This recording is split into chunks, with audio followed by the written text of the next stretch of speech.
Salam sejahtera untuk kita semuanya.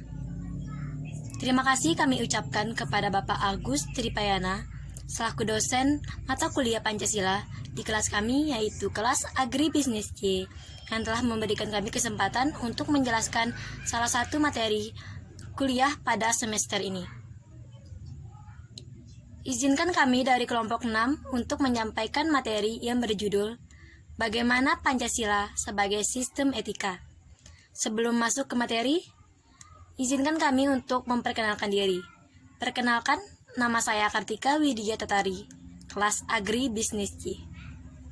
Perkenalkan, nama saya Hairunisa dari program studi Agribisnis C. Perkenalkan, nama saya Husnul Fikri dari program studi Agribisnis C. Perkenalkan, nama saya Komang Tri Ayu Widiantari dari program studi Agribisnis C. Perkenalkan, nama saya Lailia Rahayu dari program Agribisnis C. Perkenalkan, saya Laili Dayati dari program studi Agribisnis C. Perkenalkan, nama saya Lalu Muhammad Fajri Hafiz dari prodi Agribisnis C. Itulah tadi perkenalan dari kelompok kami. Selanjutnya masuk ke sesi pembahasan materi yang berjudul Bagaimana Pancasila sebagai Sistem Etika. Untuk poin yang pertama, kami akan menjelaskan mengenai konsep Pancasila sebagai sistem etika. Ada 3 poin yang akan kami bahas di sini. Yang pertama yaitu pengertian etika, yang kedua aliran-aliran etika, dan yang ketiga yaitu etika Pancasila. Langsung saja ke pengertian etika.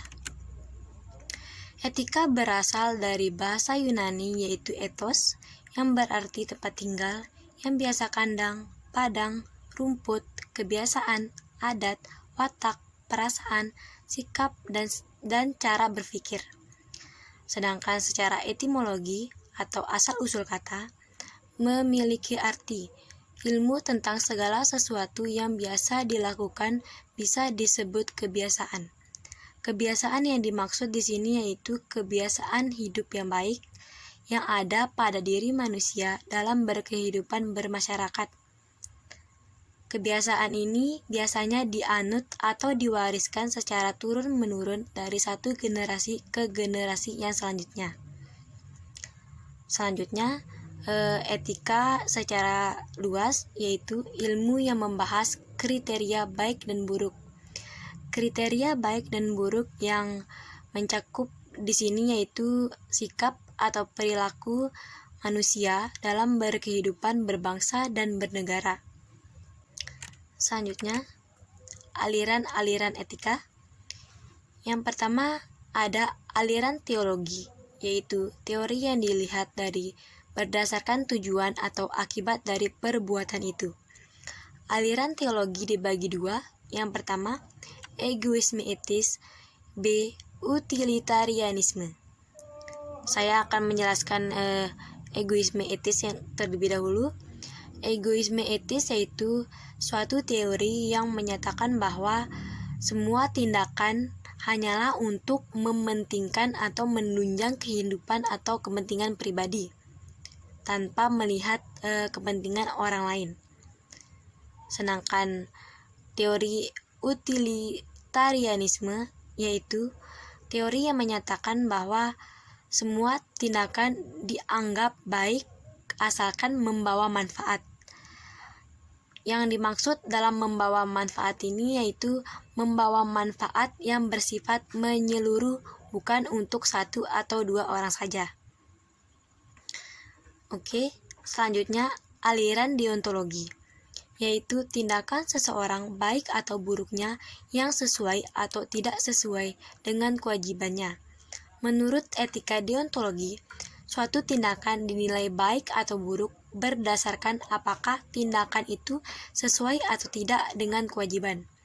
Karena bagi teori atau aliran deontologi, yang menjadi dasar baik buruknya perbuatan adalah kewajiban. Selanjutnya, aliran keutamaan, yaitu aliran yang mempelajari sikap atau akhlak yang dimiliki seseorang.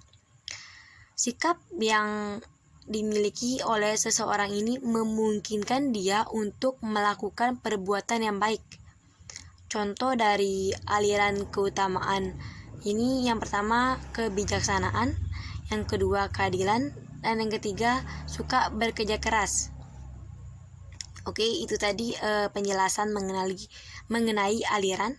Selanjutnya etika Pancasila.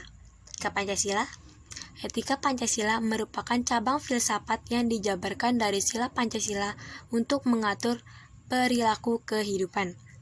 Pancasila sebagai sistem etika memiliki fungsi mengembangkan dimensi moralitas dalam individu sehingga memiliki sikap spiritual.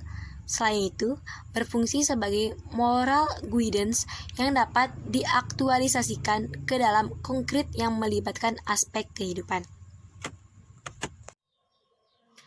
Alasan diperlukannya Pancasila sebagai sistem etika. Yang pertama, dekadensi moral masyarakat yang membahayakan.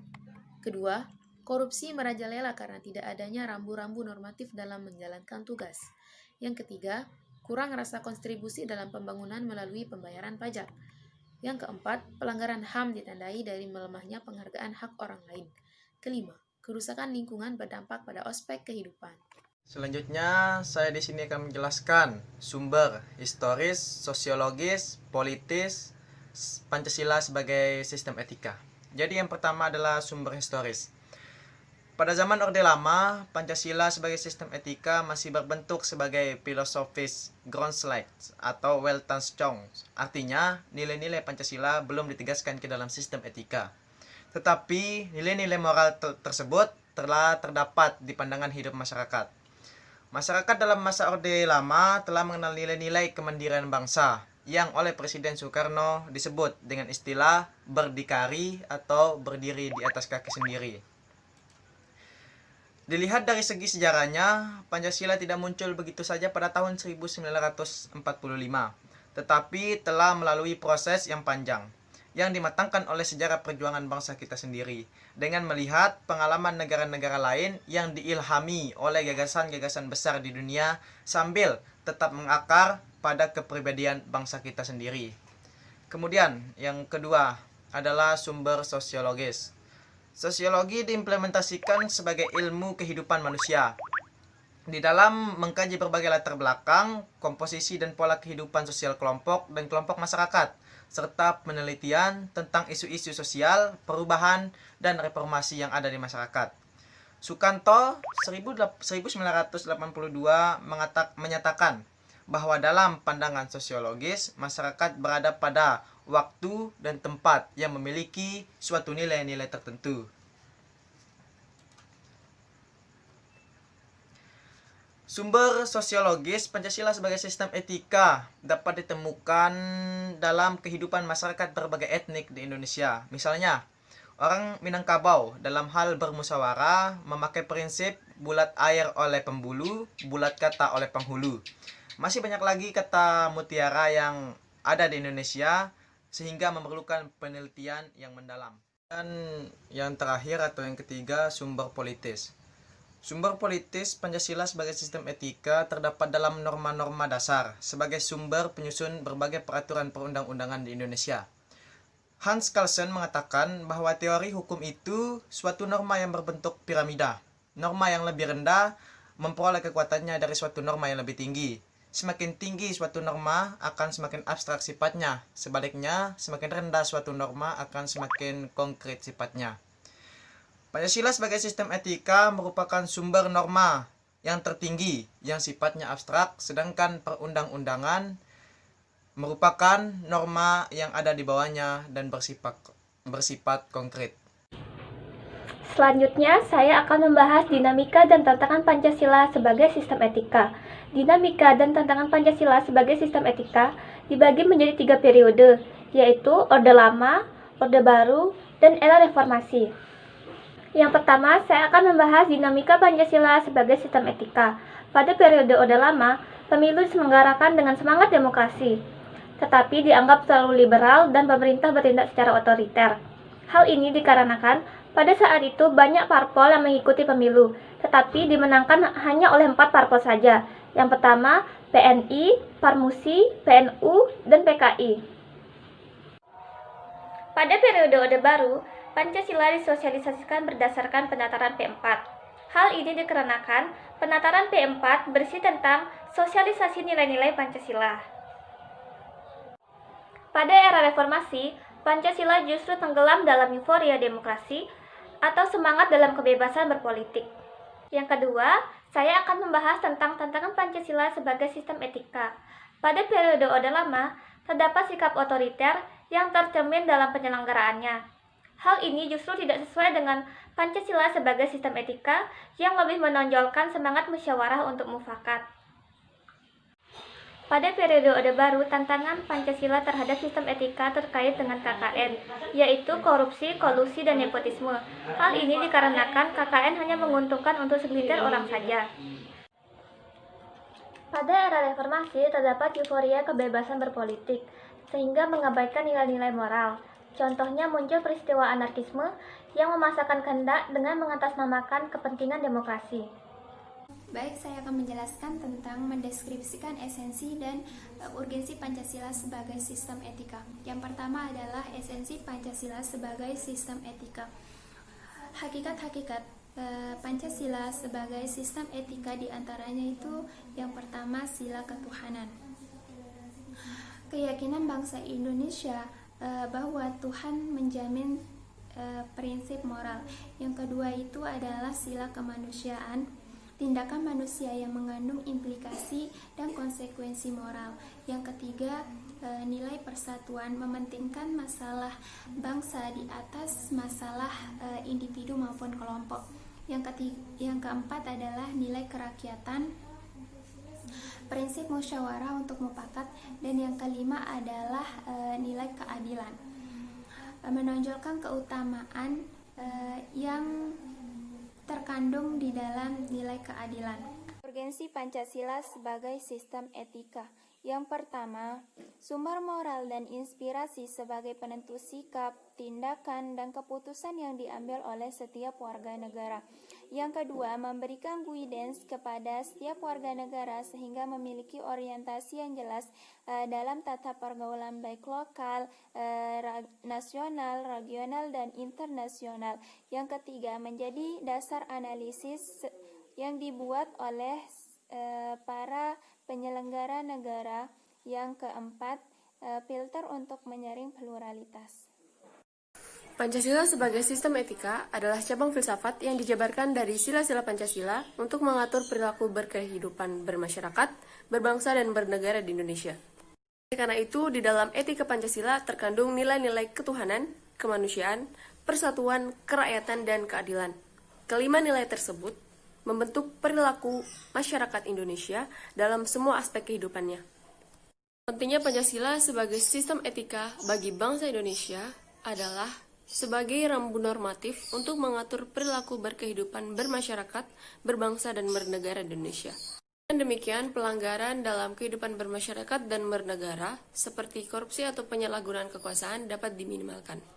Selanjutnya saya akan membahas tentang beberapa contoh isu kebangsaan, antara lain 1. Anggota DPR kedapatan tertidur saat rapat paripurna. 2. PNS membolos saat jam kerja. 3. Anggota DPR ricuh. 4. Penggelapan dana bakti sosial. Selanjutnya, saya akan membahas isu utama kami, yaitu etika politik yang tidak mencerminkan realitas budaya politik. Sebanyak 575 anggota DPR periode 2019-2024 dilantik. Namun, mereka sudah memperlihatkan sikap kurang disiplin. Sekitar 290 anggota bolos dari ruang rapat paripurna. Mereka tak menghadiri pelantikan pimpinan. Hanya 285 anggota yang hadir dari 575 anggota yang dilantik. Jayati, Direktur Eksekutif Lembaga Survei Indonesia, mengatakan, sebaiknya publik memberikan kesempatan kepada mereka untuk memperbaiki diri. Jayati berharap anggota DPR segera menyelesaikan rancangan undang-undang yang menjadi prioritas. Selain membolos, ada pula anggota DPR yang tertidur saat sidang. Foto anggota fraksi Partai Nasional Demokrat (Nasdem), Fadil Muzaki, tertidur saat sidang paripurna DPR tersebar di media sosial. Saat itu, Fadil sedang mengikuti prosesi pelantikan sebagai anggota DPR periode 2019-2024. Selain karena padatnya agenda, kata dia, kondisi jalanan yang macet menuju tempat tujuan juga menjadi salah satu alasan kelelahan. Gap analisis dari etika anggota DPR. Kenyataannya, banyak sekali anggota DPR yang memperlihatkan sikap kurang disiplin. Contohnya seperti tertidur saat rapat, bolos saat melaksanakan tugas, mementingkan kehidupan pribadi daripada kelompok, tidak terrealisasikannya janji-janji saat kampanye berlangsung, dan kurangnya kesadaran rasionalisme antar anggota. Anggota DPR diharapkan mampu memperlihatkan sikap yang disiplin, bersikap nasionalisme, bertanggung jawab akan hal-hal yang dijanjikan, dan bersikap rasional dalam mengemban dan mengambil keputusan. Solusi dari permasalahan tersebut adalah rakyat Indonesia harus pandai dalam memilih para pejabat yang memiliki etika yang baik dan mau bertanggung jawab dengan apa yang dijanjikan. Karena ini merupakan langkah awal untuk memperbaiki etika dan moral para pejabat yang ada di Indonesia. Sehingga etika politik yang ada di Indonesia dapat mencerminkan realitas budaya politik yang sesungguhnya. Dan di sini rakyat Indonesia harus paham bahwa politik dilaksanakan sesuai dengan amanah Pancasila yang tidak bertentangan dan bukan Pancasila yang dipolitikkan oleh para penguasa. Langkah-langkah etika politik di Indonesia dapat mencerminkan realitas budaya politik. Yang pertama, menseleksi para calon elit politik yang bersungguh-sungguh mengemban jabatannya. Yang kedua, memahami etika dan moral masing-masing elit politik. Yang ketiga, memilih calon elit politik yang tegas dan bertanggung jawab atas apa yang dijanjikan kepada masyarakat luas. Yang keempat, calon elit politik harus memahami dan melayani masyarakat dengan baik dan tidak mementingkan kepentingan pribadi.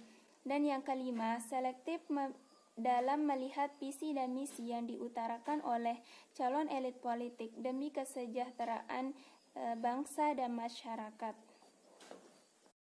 Itu saja dari kelompok kami. Sekian dan terima kasih. Wassalamualaikum warahmatullahi wabarakatuh.